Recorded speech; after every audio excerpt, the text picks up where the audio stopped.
Hello guys, welcome back to another vlog. ಇವತ್ತು ನಂಜುಂಡೇಶ್ವರನ ತೇರು ಇರೋದ್ರಿಂದ ನಮ್ಮನೆಯಲ್ಲಿ ಇದನ್ನು ಮಾಡೋಂಥದ್ದು, ಮಧ್ಯಾಹ್ನ ತನಕ ಉಪವಾಸ ಬಿಡೋವಂಥದ್ದು. ಮತ್ತು ನನ್ನ ಮಗನಿಗೆ ಮುಡಿ ಬೇರೆ ಕೊಡಬೇಕಿತ್ತು. ಅಲ್ಲೆಲ್ಲ ಜಾತ್ರೆ ಇರೋದಂತ ತುಂಬ ಕ್ರೌಡ್ ಇರುತ್ತೆ ಅಂತ ಗೊತ್ತು, ಆದರೂ ಇವತ್ತೇ ಕೊಡಬೇಕು ಅಂತ ಹೋಗ್ತಾ ಇದ್ದೀನಿ. ಸೊ ಫಸ್ಟಿಗೆ ನನ್ನ ಮಗನಿಗೆ ಸ್ನಾನ ಮಾಡಿಸಿದೆ. ಅವನೇ ಹೊಸ ತಗೋತವನೇ ನೋಡಿ ಒಂದು ಚಂಬಲಿ. ಬಾಳೆಹಣ್ಣು ಮುರಿಯೋ ಅಂದರೆ ಸಿಪ್ಪೆನೇ ಎಡೆದ್ಬಿಟ್ಟು ಆತಗೆ. ನಂಜುಂಡೇಶ್ವರನ ತೇರು ಆಲ್ಮೋಸ್ಟ್ ಬೆಳಗಿನ ಜಾವನೇ ಮುಗಿದೋಗಿರುತ್ತೆ. ಆ ಟೈಮಲ್ಲಿ ತುಂಬ ಕ್ರೌಡು ಕೂಡ. ಅದಕ್ಕೆ ಮನೇಲಿ ಪ್ರಸಾದ, ಅನ್ನ ಸಾರು, ಪಾಯಸ ಇದನ್ನೆಲ್ಲ ಮಾಡಿ ಎಡೆ ಇಟ್ಬಿಟ್ಟು ಮಧ್ಯಾಹ್ನದ ತನಕ ಉಪವಾಸ ಇದ್ದು ಅಲ್ಲಿ ಹೋಗಿ ಪೂಜೆ ಮಾಡಿಸಿ ಉಪವಾಸ ಬಿಡೋ ಅಂಥದ್ದು ನಾನು ಪ್ರತಿ ವರ್ಷವೂ ಕೂಡ ಮಾಡ್ತೀನಿ.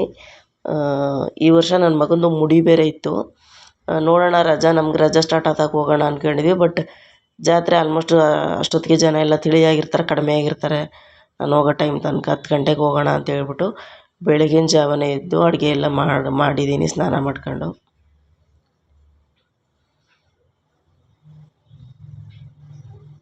ಪೂಜೆ ಮಾಡ್ತಾವನೆ.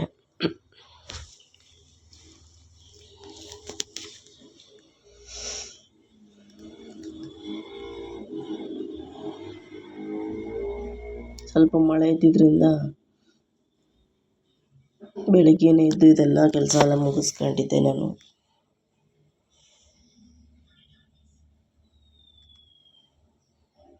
ಎಲ್ಲ ತರಕಾರಿ ಎಲ್ಲ ಕಟ್ ಮಾಡಿಟ್ಟಿದ್ದೀನಿ. ಈಗ ಹೊಸ ನೀರು ತಗೊಂಡವನಲ್ಲ, ಆ ನೀರು ಹಾಕ್ಬಿಟ್ಟು ಸ್ವಲ್ಪ ಅಡುಗೆ ಮಾಡೋಕ್ಕೆ ಶುರು ಮಾಡಬೇಕು. ಇಂಡಕ್ಷನ್ ಸ್ಟವ್ ಮತ್ತು ಗ್ಯಾಸು ಎರಡರಲ್ಲೂ ಮಾಡಿದ್ರೆ ಬೇಗ ಆಗುತ್ತೆ. ಸೊ ಇಲ್ಲಿ ನೋಡಿ, ಎಲ್ಲ ರೆಡಿ ಮಾಡಿಟ್ಟಿದ್ದೀನಿ. ಒಲೆ ಎಲ್ಲ ಪೂಜೆ ಮಾಡಿ ಎಲ್ಲ ರೆಡಿ ಮಾಡಿಟ್ಟಿದ್ದೀನಿ. ಅಡುಗೆ ಸ್ಟಾರ್ಟ್ ಮಾಡಬೇಕು. ಈ ಬಟಾಣಿನ ಹಸಿ ಬಟಾಣಿ ಅಂತ ನಾನು ತರಿಸ್ಬಿಟ್ಟೆ ಇಲ್ಲೇ ನಮ್ಮ ಮನೆ ಹತ್ರನೇ ಒಂದು ಅಂಗಡೀಲಿ. ಬಟ್ ಅದು ಕೆಮಿಕಲ್ ಹಾಕಿ ಹಸಿ ಬಟಾಣಿ ಥರ ಕಲರ್ಫುಲ್ಲಾಗಿ ಮಾಡಿಬಿಟ್ಟವ್ರೆ ನೋಡಿ. 3 ಸಲ ವಾಶ್ ಮಾಡಿದ್ದೀನಿ, ಎಷ್ಟು ಕಲರು ಹೋಯ್ತೈತೆ ನೋಡಿ. ಅದಕ್ಕೆ ಬಿಸಿನೀರು ಮತ್ತು ಉಪ್ಪು ಹಾಕಿ ಹಾಕಿದ್ದೀನಿ ಕಾಳನ್ನ. ಇದನ್ನ ಇನ್ನೆಷ್ಟು ಇರುತ್ತೋ ಅದೆಲ್ಲ ಬಿಟ್ಟೋಗಲಿ ಅಂತ. ಸೊ ಲಾಸ್ಟ್ ಮೂಮೆಂಟಲ್ಲಿ ಈ ಥರ ಆಗಿದ್ದು ನಾವು ನೋಡೇ ಇಲ್ಲ. ಅದು ಪ್ಯಾಕೆಟ್ ಮಾಡಿ ಇಟ್ಟಿದ್ರು, ತಗೊಬಂದ್ಬಿಟ್ಟೆ ಹಸಿ ಬಟಾಣಿ ಅಲ್ವಾ ಅಂತ. ಬಟ್ ಇಲ್ಲಿ ಬಂದಮೇಲೆ ಗೊತ್ತಾಯಿತು, ಆ ಬಟಾಣಿನ ಒಣಗಿಸ್ಬಿಟ್ಟು ಅದಕ್ಕೆ ಒಣಗಿರೋ ಬಟಾಣಿಗೆ ಕಲರ್ ಹಾಕ್ಬಿಟ್ಟು ಆ ಥರ ಮಾಡೋರೆ. ಸೊ ಅನ್ನಕ್ಕೆ ಇಟ್ಟಿದ್ದೀನಿ. ಗೀ ರೈಸು, ಮೊಸರು ಬಜ್ಜಿ, ಅನ್ನ ಸಾರು, ಪಾಯಸ, ಹಪ್ಪಳ ಇಷ್ಟು ಮಾಡಬೇಕು. ಸೊ ಈ ಕಡೆ ಗ್ಯಾಸಲ್ಲಿ ಮಾಡ್ಕೊಳ್ಳೋಣ. ಇಂಡಕ್ಷನ್ ಸ್ಟೌವಲ್ಲಿ ಅನ್ನಕ್ಕೆ ಇಟ್ಟಿದ್ದೀನಿ, ಸ್ವಲ್ಪ ಸ್ಲೋ ಮಾಡಿಟ್ಟಿದ್ದೀನಿ. ಮೊಸರು ಬಜ್ಜಿ ಎಲ್ಲ ಮಾಡ್ಕೊಳ್ಳೋಣ ಅಂದ್ಬಿಟ್ಟು. ಈ ರೀತಿ ಮೈನಸ್ನ ಪ್ಲಸ್ ಮಾಡಿದ್ರೆ ತುಂಬ ಸ್ಲೋ ಆಗಿರುತ್ತೆ. ಸೊ ಆವಾಗ ನಮ್ಮ ಕೆಲಸ ಎಲ್ಲ ಮುಗಿಸ್ಕೋಬೋದು.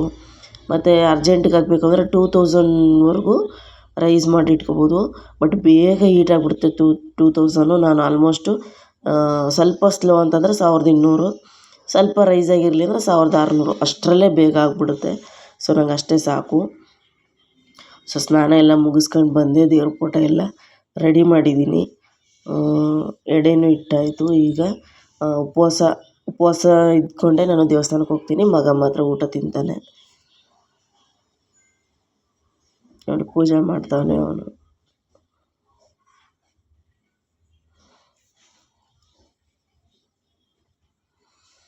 ಪೂಜೆ ಎಲ್ಲ ಮುಗಿಸಿ ಇವಾಗ ನಂದು ಪೂಜೆ ಎಲ್ಲ ಮುಗಿಸಿ ಪಟ ಅಂತ ರೆಡಿಯಾಗಿ ದೇವಸ್ಥಾನಕ್ಕೆ ಹೋಗಬೇಕು, ನಂಜನಗೂಡು ದೇವಸ್ಥಾನಕ್ಕೆ.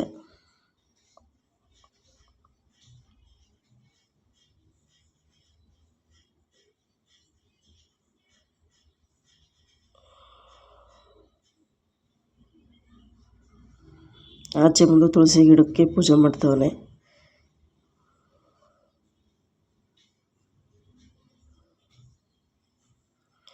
ಸೂರ್ಯದೇವನಿಗೆ ಮಾಡು ಅಂತ ಹೇಳಿದೆ.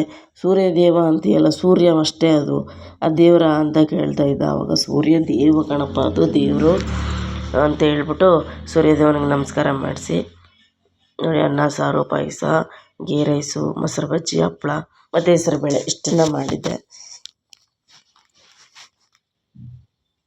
ಇವತ್ತು ನಂಜುಂಡೇಶ್ವರನಿಗೆ ಹರಕೆ ತೀರ್ಸೋಕೆ ಹೋಗ್ತಾ ಇದ್ದೀನಿ.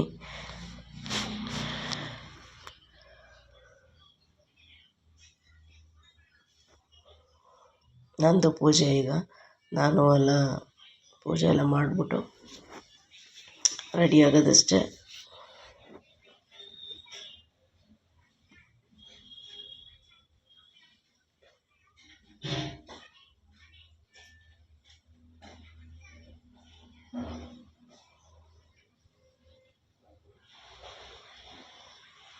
ಸಿಂಪಲ್ಲಾಗಿ ಇಷ್ಟೇ ಮಾಡಿದ್ದು ನಾನು. ನಮ್ಮ ಇಲ್ಲಿ ಮಾಡಿರೋ ಅಡುಗೆನ ನಮ್ಮ ತಾಯಿ ಮನೆಗೂ ಕೊಟ್ಟೆ, ಅವರು ಕೂಡ ಎಡೆ ಇಡಬೇಕಾಗಿತ್ತು. ಬಟ್ ಅಲ್ಲಿ ಸ್ವಲ್ಪ ಕೆಲಸ ಮತ್ತು ನಮ್ಮ ತಾಯಿ ಹುಷಾರಿಲ್ಲದೆ ಇರೋ ಕಾರಣ ಅವ್ರದ್ದು ಡ್ರೆಸ್ಸಿಂಗ್ ಕೆಲಸ ಎಲ್ಲ ಇರುತ್ತೆ. ಸೊ ಹಾಗಾಗಿ ಲೇಟ್ ಆಗುತ್ತೆ ಅಂದ್ಬಿಟ್ಟು ಇಲ್ಲಿಂದನೇ ತಗೊಂಡೋಗಿ ಎಡೆ ಇಟ್ಬಿಟ್ಟು ರೆಡಿಯಾಗಿ ಜಯಪುರ ಬಸ್ ಸ್ಟ್ಯಾಂಡಿಗೆ ಬಂದ್ವಿ. ಬಸ್ಸಂತೂ ತುಂಬಾ ರಜೆ ಇದ್ದಾಗ ಎಲ್ಲರೂ ಅಲ್ಲಿ ಇಲ್ಲಿ ಒಕೇಶನ್ಗೆ ಹೋಗ್ತಾ ಇರ್ತಾರೆ. ಸೊ ರಜೆ ಇರೋ ಟೈಮಲ್ಲಿ ಕೂಡ ತುಂಬಾ ರಶ್ಶು ಬಸ್ಗಳು. ಅದರಲ್ಲೂ ಫ್ರೀ ಬಸ್ ಆದಮೇಲಂತೂ ತುಂಬಾ ರಿಸ್ಕು. ತುಂಬ ಹೊತ್ತು ವೆಯ್ಟ್ ಮಾಡಿದ್ಮೇಲೆ ಒಂದು ಬಸ್ ಸಿಕ್ತು. ಮತ್ತು ಇಲ್ಲಿಗೆ ನಮ್ಮ ಅಕ್ಕ ಬರ್ತೀನಿ ಅಂತ ಹೇಳಿದ್ರು ಅಂದ್ಬಿಟ್ಟು ಸಬರ್ಬನ್ ಬಸ್ ಸ್ಟ್ಯಾಂಡಲ್ಲಿ ವೆಯ್ಟ್ ಮಾಡ್ತಾಯಿದ್ದೀವಿ. ಈ ಅಂಗಡಿಗಳನ್ನೆಲ್ಲ ನೋಡ್ಬಿಟ್ಟು ಇವ್ನು ಟಾರ್ಚರ್ ಶುರು ಮಾಡ್ದ, ಜ್ಯೂಸ್ ಬೇಕು ಅಂತ. ಸೊ ಮನೆಯಲ್ಲೇ ಫ್ರಿಡ್ಜಲ್ಲಿರೋದೆಲ್ಲ ಕುಡಿದು ಸ್ವಲ್ಪ ಶೀತ ಆಗಿತ್ತು. ಸೊ ಅದಕ್ಕೆ ನಾವು ಏನು ಕುಡಿಸ್ಲಿಲ್ಲ ನಾನು. ಆಮೇಲೆ ಪಾಪ್ಕಾರ್ನ್ ಏನಾದ್ರು ಕೊಡಿಸೋಣ ಅಂದ್ಕೊಂಡೆ, ಬಟ್ ಅವ್ನು ಜ್ಯೂಸೇ ಬೇಕು ಅಂತಿದ್ದ. ಸೊ ಹಂಗಾಗಿ ಜ್ಯೂಸು ಒಳ್ಳೆಯದಲ್ಲ ಈ ಟೈಮಲ್ಲಿ ಅಂದ್ಬಿಟ್ಟು ನಾನು ಕೊಡಿಸ್ಲಿಲ್ಲ. ಎಷ್ಟೊಂದು ಕ್ರೌಡು ಅಂತಂದರೆ ಈ ಪ್ಲೇಸಲ್ಲಿ ನಂಜನಗೂಡು ಬಸ್ ನಿಂತ್ಕೊಳ್ಳೋ ಅಂಥ ಜಾಗ ಇಲ್ಲಿ. ಆಲ್ಮೋಸ್ಟ್ ಬಂದು ಬಸ್ಗೆಲ್ಲ ಹತ್ಕೊಳ್ಳೋರು ಜನ, ಅಷ್ಟು ಕ್ರೌಡ್ ಇತ್ತು ಬಸ್ ಸ್ಟ್ಯಾಂಡಲ್ಲಿ. ಸೊ ತುಂಬ ಹೊತ್ತು ವೆಯ್ಟ್ ಮಾಡಿಸಿ ನಮ್ಮ ಅಕ್ಕ ಆಮೇಲೆ ಬಂದಳು.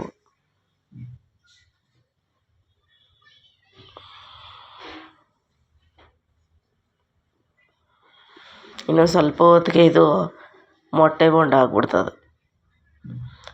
ಈಗ ಸೆಕೆ ಇರೋದ್ರಿಂದ ತುಂಬ ಹಿಂಸೆ ಆಯ್ತಾಯಿತ್ತು ಅವನಿಗೆ. ಕಟ್ತಾ ಆ ಬೇವ್ರ ನೀರಿಗೆ ಕಟ್ತಾ ಬರ್ತದೆ ಅಂತ ತುಂಬ ಇದು ಮಾಡ್ತಾಯಿದ್ದ. ಆಲ್ಮೋಸ್ಟ್ ಇಷ್ಟು ಬೆಳೆದಿದೆ. ನಮ್ಮ ತಾಯಿಗೆ ಹುಷಾರಿಲ್ಲದೆ ಇರುವಾಗ ಆರೈಕೆ ಮಾಡ್ಕೊಂಡಿದ್ದು. ಸೊ ಅವ್ರಿಗೆ ಆಪ್ರೇಷನ್ ಎಲ್ಲ ಆಯಿತು. ಈಗ ಮನೆಗೆ ಡಿಸ್ಚಾರ್ಜ್ ಬಂದಿರೋದ್ರಿಂದ ಏನು ಪ್ರಾಬ್ಲಮ್ ಇಲ್ಲ, ಕೊಟ್ಬಿಡೋಣ ಅಂತ ಹೇಳ್ಬಿಟ್ಟು ಬಂದ್ವಿ. ಜಾತ್ರೆದು ಫುಲ್ ಜಾಮ್ ಆಗಿಬಿಡುತ್ತೆ ಅಂತ ಹೇಳ್ಬಿಟ್ಟು ಗಿರಿಜಾ ಕಲ್ಯಾಣ ಮಂಟಪ ಅಂತ ಇದೆಯಲ್ಲ ಚೌಟ್ರಿ, ಅಲ್ಲೇ ಬಸ್ಗಳನ್ನ ಸ್ಟಾಪ್ ಮಾಡಿಬಿಟ್ಟಿದ್ರು. ಸೊ ಅಲ್ಲಿಂದನೇ ಹೊಳೆ ಹತ್ರ ಹೋಗೋಣ, ಫಸ್ಟು ಮುಡಿಯೆಲ್ಲ ಕೊಟ್ಬಿಟ್ಟು ಆಮೇಲೆ ತೇರಿಗೆ ಪೂಜೆ ಮಾಡೋಣ ಅಂದ್ಬಿಟ್ಟು ನಾವಿಲ್ಲಿ ಹೋಗ್ತಾ ಇದ್ದೀವಿ. ಇಲ್ಲೊಂದು ಚೌಟ್ರಿ ಇದೆ. ಇಲ್ಲಿ ನಮ್ಮ ರಿಲೇಟಿವ್ದೊಂದು ಮದುವೆ ಆಗಿತ್ತು. ಸೊ ಆ ಮದುವೆಲಿ ಏನಾಯಿತು ಅಂತಂದರೆ, ಮದುವೆಗೆ ಬಂದಿರೋ ರಿಲೇಟಿವ್ಸ್ಗಿಂತ ಅಲ್ಲಿ ಮುಡಿ ಕೊಡೋಕ್ಕೆ ಅಂತ ಬಂದಿರೋ ಹೊರಗಡೆ ಜನನೇ ಊಟಕ್ಕೆಲ್ಲ ತುಂಬ ಜನ ಕೂತ್ಕೊಬಿಟ್ಟು ಕೊನೆಗೆ ಲಾಸ್ಟಿಗೆ ತುಂಬ ಜನಕ್ಕೆ ಊಟ ಸಿಗಲಿಲ್ಲ.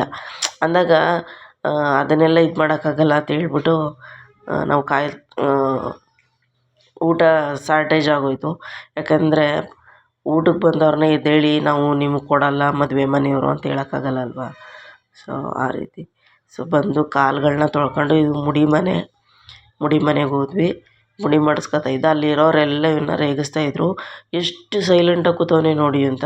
ಸೊ ಆಮೇಲೆ ನಾನು ಹೇಳಿದೆ, ಚಿಕ್ಕ ಮಗು ಇದ್ದಾಗ ಒಂದು ಸಲ 1 ವರ್ಷಕ್ಕೆ ತೆಗ್ಸಿದ್ವಲ್ಲ ಅವಾಗ ಹತ್ತಿದ್ದಷ್ಟೇ. ಅದಾದಮೇಲೆ ಈ ದೇವ್ರಿಗೆ, ಇದು ನಮ್ಮ ಮನೆ ದೇವರು, ಸುಮಾರು ಒಂದು 5ರಿಂದ 6 ಸಲ ಕೊಟ್ಟವನೇ. ಹಂಗಾಗಿ ಎಕ್ಸ್ಪೀರಿಯೆನ್ಸ್ ಆಗಿಬಿಟ್ಟಿದೆ ಅವನಿಗೆ. ಅದಕ್ಕೆ ಹೇಳ್ತಾ ಇಲ್ಲ ಅಂತ ಹೇಳಿದೆ ನಾನು.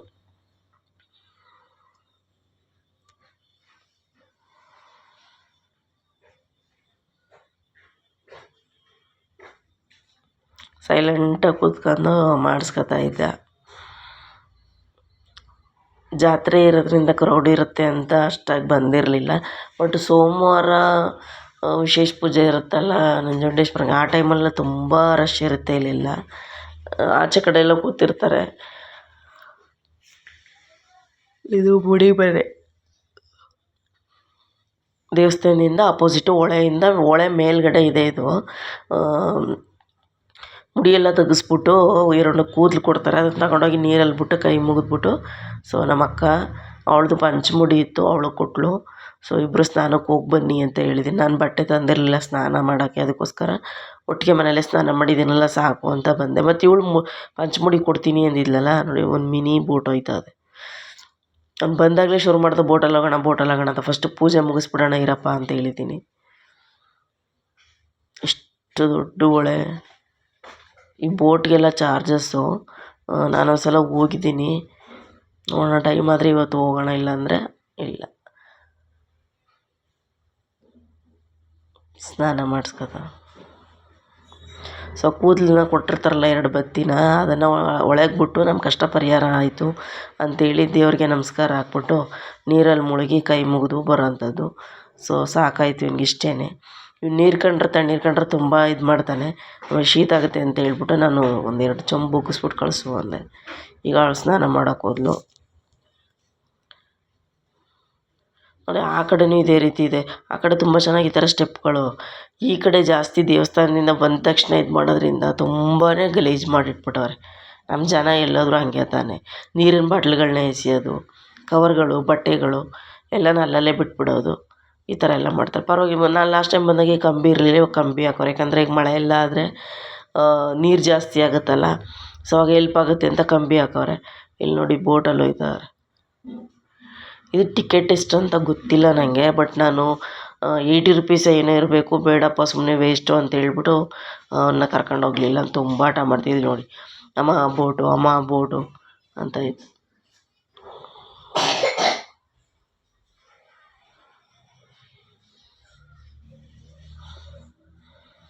ಸೊ ದೇವಸ್ಥಾನದಿಂದ ಮೇಲ್ಭಾಗ ಬಂದರೆ ಮಧ್ಯ ರೋಡಲ್ಲಿ ಈ ಕಡೆಯಿಂದ ಆ ಕಡೆಗೆ ವೆಹಿಕಲ್ಸ್ ನೋಡ್ಕೊಂಡು ಶಿಫ್ಟ್ ಆಗ್ಬಿಡ್ತಾಯಿದ್ವಿ.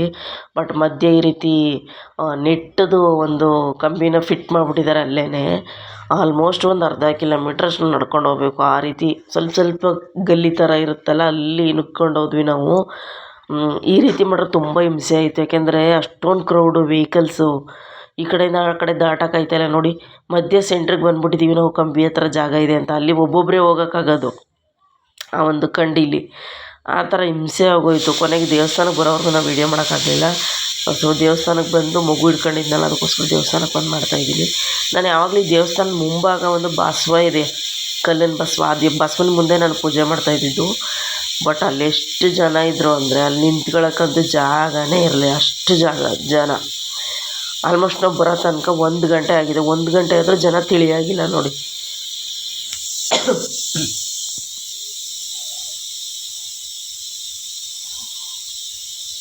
ಆ ಬಿಸಿಲು ಅಯ್ಯಪ್ಪ ದೇವ್ರೆ ಸಾಕಾಯಿತು.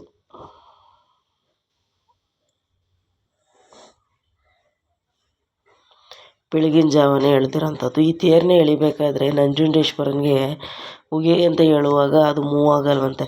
ಚಾಮುಂಡಮ್ಮನ ಹೆಸರು ಹೇಳ್ದಾಗಲೇ ಅಂತೆ ಮೂವ್ ಆಗೋದು. ಸೊ ಅದರಿಂದ ತುಂಬ ದೊಡ್ಡ ಸ್ಟೋರಿ ಇದೆ. ನನಗೆ ಸರಿಯಾಗಿ ಗೊತ್ತಿಲ್ಲ, ಬಟ್ ಹೇಳ್ತಾರೆ ಹಂಗೆ. ಚಾಮುಂಡಮ್ಮನ ಹೆಸರು ಹೇಳೋವರೆಗೂ ಅದು ಮುಂದೆ ಹೋಗಲ್ಲ. ಅಲ್ಲಿವರೆಗೂ ಚಾಮುಂಡಿ ಬೆಟ್ಟದ ಕಡೆನೇ ಮುಖ ಮಾಡಿ ಸುಮ್ಮನೆ ನಿಂತುಬಿಟ್ಟಿರ್ತಾನಂತೆ ನಂಜುಂಡೇಶ್ವರ. ಚಾಮುಂಡಮ್ಮನಿಗೆ ಯಾವಾಗ ಕೂಗ್ತಾರೆ ಆವಾಗ ಮೂವ್ ಆಗುತ್ತಂತೆ ದೇವರು. ಅಷ್ಟು ಸತ್ಯ ಪವಾಡ ಅಂತಂದರೆ ಇವತ್ತಿಗೂ ಕೂಡ ಅದು ನಡೀತಾ ಇದೆ. ಅಂದರೆ ಏನು ನಂಬಲಿಲ್ಲ ಅಂದರೂ ಪರವಾಗಿಲ್ಲ, ನಂಬಿಕೆನೇ ದೇವರು ಫಸ್ಟ್ ಆಫ್ ಆಲು. ಸೊ ಹಂಗಾಗಿ ನಾನು ಪ್ರತಿ ವರ್ಷ ಈ ರೀತಿ ಉಪವಾಸ ಬಿಟ್ಟು ಇಲ್ಲಿ ಬಂದು ನಾನು ಉಪವಾಸ ಬಿಡೋಂಥದ್ದು. ಪೂಜೆ ಎಲ್ಲ ಆದಮೇಲೆ ಸೊ ನಾನು ಮನೇಲೇ ಮಾಡಿರೋದನ್ನ ಸ್ವಲ್ಪ ಪ್ಯಾಕ್ ಮಾಡ್ಕೊಬಂದಿದ್ದೆ. ಅಲ್ಲಿ ತುಂಬ ಕ್ರೌಡ್ ಇರುತ್ತೆ, ಹೋಟೆಲ್ಸ್ಗೆ ಹೋಗೋಕ್ಕೂ ಕೂಡ ಸ್ವಲ್ಪ ರಿಸ್ಕು ಅಂತ ಅಂದ್ಬಿಟ್ಟು ಬಿಸಿಲು ಮತ್ತು ಅಲ್ಲೆಲ್ಲ ಗಾರೆ ಇರೋದ್ರಿಂದ ಮೇಲೂ ಬಿಸಿಲು, ಕೆಳಗಡೆ ಎಲ್ಲ ಕಾದ್ಬಿಟ್ಟಿರುತ್ತೆ, ತುಂಬ ಹಿಂಸೆ. ಸೊ ಅಲ್ಲೆಲ್ಲ ಸೈಡಲ್ಲಿ ಊಟ ಮಾಡ್ಕೊಳ್ಳೋಣ ಅಂತ ಅಂದ್ಬಿಟ್ಟು ಎಲ್ಲನೂ ಪ್ಯಾಕ್ ಮಾಡ್ಕೊಬಂದಿದ್ದೆ.